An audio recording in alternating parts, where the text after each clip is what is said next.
Jesus wants us to be servants.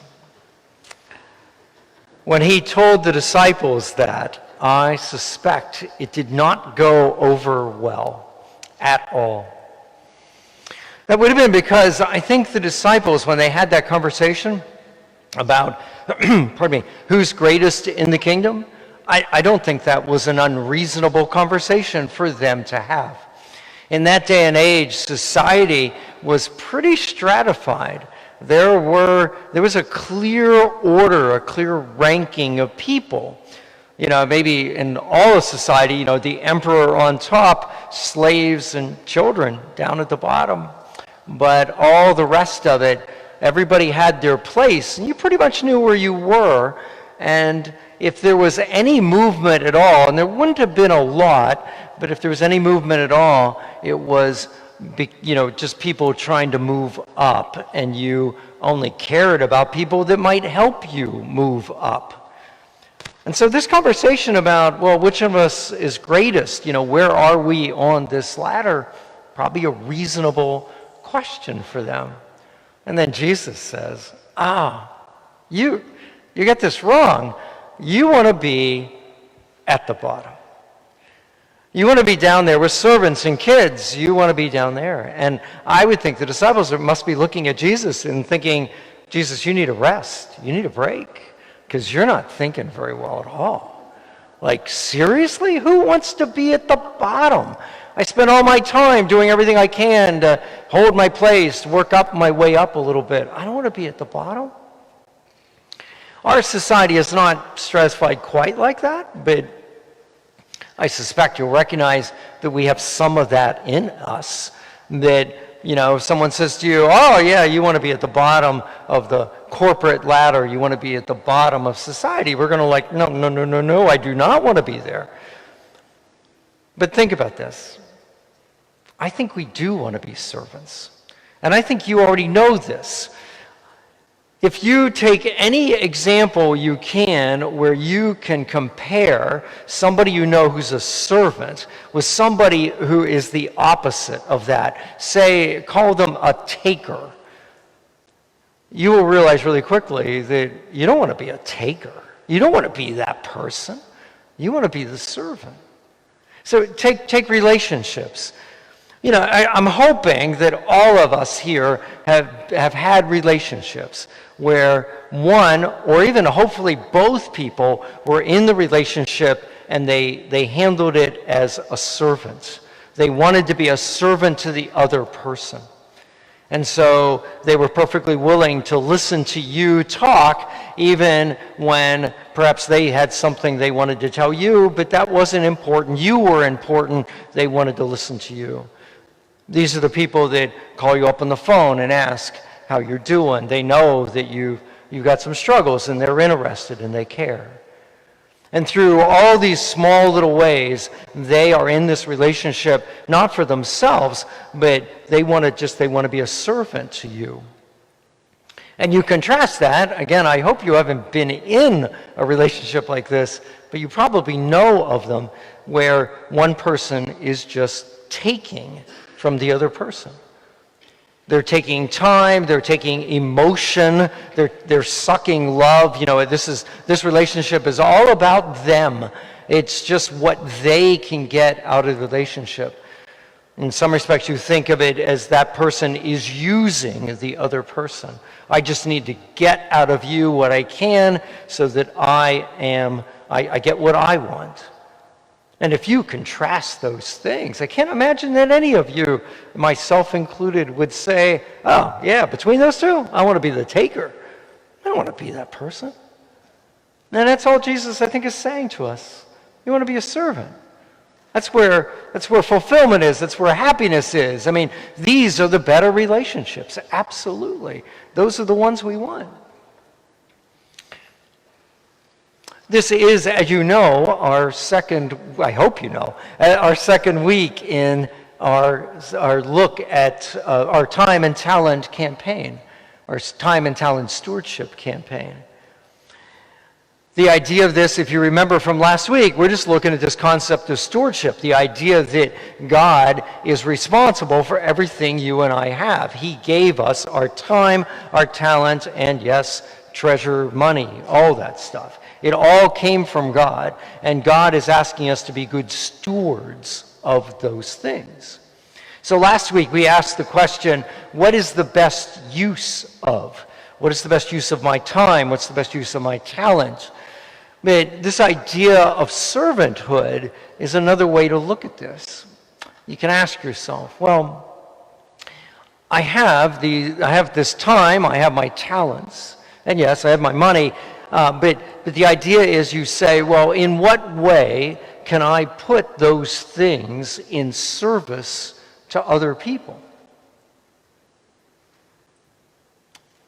And here again, some of you already, you know how to do this. You've already done it just recently. A couple weeks ago, Father Vijay did the mission appeal for the work his province does in South India.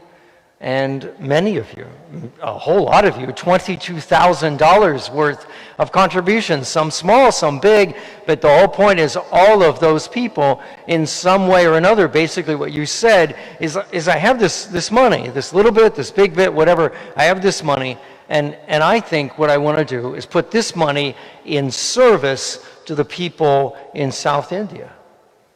And that is being a servant. And that's terrific. And you could look at that and say, well, wow, $22,000 like here at the parish, if someone wrote me that check, there's a lot to be done around here with that kind of money. But I don't think it was more important than what we did with it. It was good for us as a congregation, as a parish, to say, no, we could have collected that for ourselves, but no, it's good that we are giving this to someone else. When we support St. Mary the Angels, our twin parish in New Orleans, that's good for us. That's good for us to say, well, we have a little more money than they do, a little more resources than they do, and we're putting some of those resources in service to them. It's terrific. Some of you are old enough to remember the phrase public servants. That's for those of you who aren't old enough to remember this, was a phrase used by people who wanted to put their talents in service to the community. So this might have been elected officials, but it also might have been government employees. Say the county workers, they had some expertise, they had some talent, whether that was administration, organization, maybe something in the public works. They could build roads, they could do that sort of stuff. And for some people it was just a job, but for some people they really had the heart of a public servant. They wanted to put their talents in service to the community. And so they wouldn't become, mayor just because, well, if I become mayor, then the next step, that'll help me become a county commissioner, which will help me become a state representative, which will help me become a congressman. That wasn't their idea. That wasn't their motivation. They weren't in it for themselves. They were in it because they really wanted to be of service. Sadly, we don't see too much of that anymore. I suspect a lot more of it's out there than we hear, but it's that idea. And so all you and I have to do is ask ourselves, well, what talents do I have? And hopefully you'll remember from last week, I was trying to encourage you to make that list a little longer and say, well, these talents, maybe things that don't seem all that big, but they're talents. Is there some way I can put this in service to others?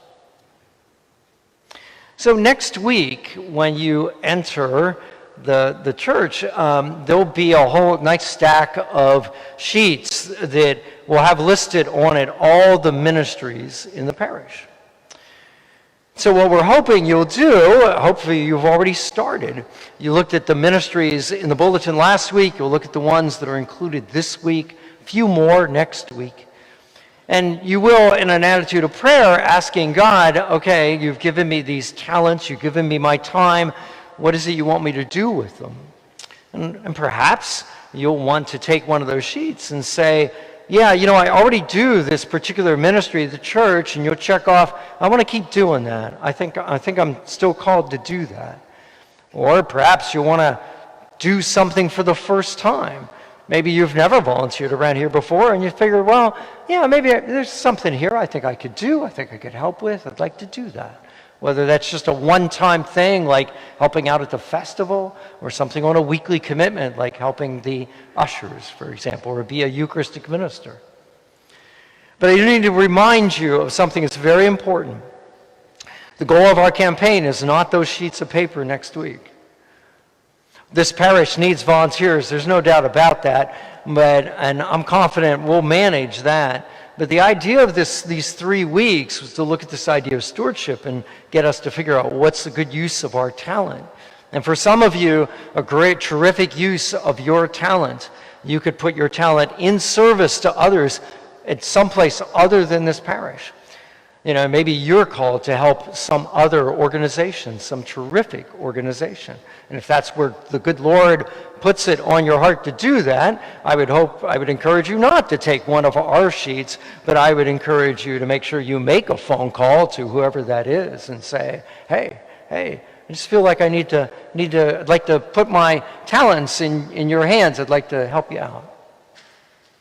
So that becomes your homework, I guess, in short. It's just, would you spend some time this week? Really think about your talents. Really remind yourself that all those talents, they came from God. They're not yours. They came from God. God wants you to take good care of them. God wants you to use them in a good way. God wants you to put them in service to others. And just ask yourself, well, what's the best way for me to do that? And then see what the good Lord puts on your heart. I'm convinced if you ask and you listen, even those of you that don't have terrific prayer lives, I'm convinced if you'll ask, the good Lord will nudge you in some way, and that you'll end up doing something which will be good for whoever you help, and certainly be good perhaps for this parish or for another organization, but most especially, it'll be good for you because it'll draw you closer to the Lord because you're becoming more and more a disciple of Christ.